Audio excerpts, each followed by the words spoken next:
Kita akan simak dulu untuk emiten update pada pagi hari ini, Pak Luki, sebelum kita masuk ke rekomendasi dari Anda. Dan pemirsa, kami akan menampilkan ada sekitar 4 emiten update yang menjadi highlight. Yang pertama ada PTBA atau Bukit Asam, bukukan laba bersih di semester 1 2020 1,28 triliun rupiah. Kemudian ada Nusantara Property International atau NATO, secara resmi mengubah namanya menjadi Surya Permata Andalan. Selanjutnya ada Global Mediacom atau BMTR, di mana permohonan pilot atas Global Mediacom ditolak. Dan yang terakhir adalah Modern Land, tidak bayar obligasi 150 juta dolar Amerika Serikat, BEI suspend saham Modern Land.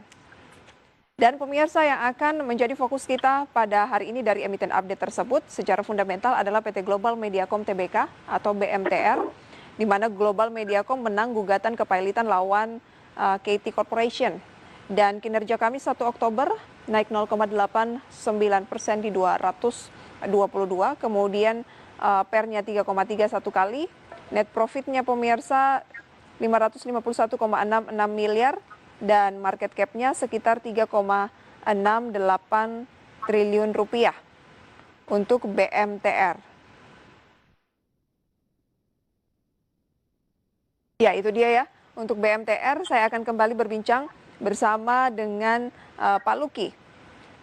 Pak Luki, bagaimana mencermati BMTR ini, di mana Jumat kemarin sempat mengalami, Kamis ya, sempat mengalami tekanan, turun justru 0,89%, kami koreksi tadi, kinerja di 1 Oktober kemarin justru turun, dan kita menantikan pembukaan dengan sentimen bahwa Global Mediacom menang gugatan kepailitan melawan KT Corporation.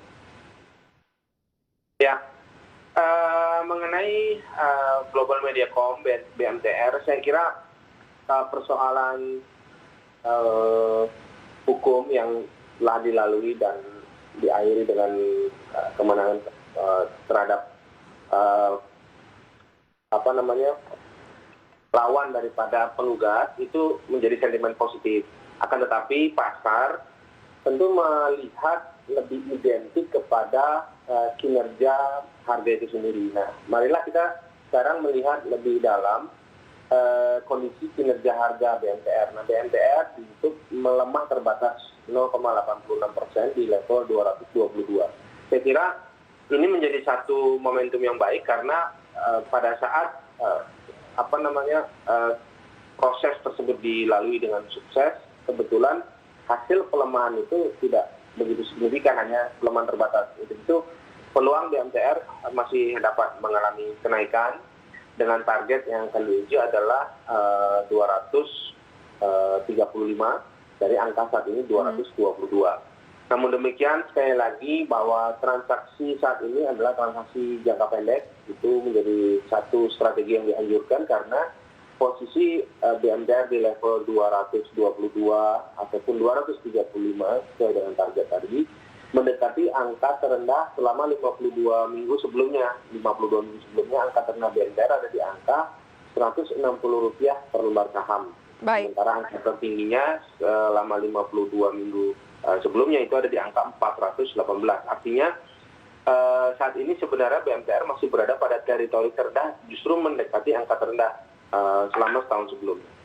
Oke, kalau mendekati angka terendah, di mana Anda katakan tadi ada di 160 begitu ya, ini adalah angka terendah di tahun ini, berarti peluangnya masih menarik dong untuk BMTR tergolong murah, atau sebenarnya ini trennya kurang oke untuk berinvestasi?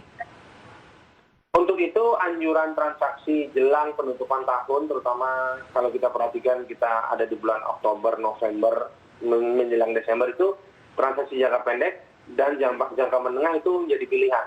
Nah, kalau masuk kategori investasi, tentu orientasi adalah investasi jangka panjang, setahun atau setahun lebih. Nah, tentu BMTR masih cenderung menguat untuk jangka pendek hingga jangka menengah, lebih jauh daripada sentimen yang diperoleh dari persoalan hukum, karena memang harganya berada pada teritori terendah.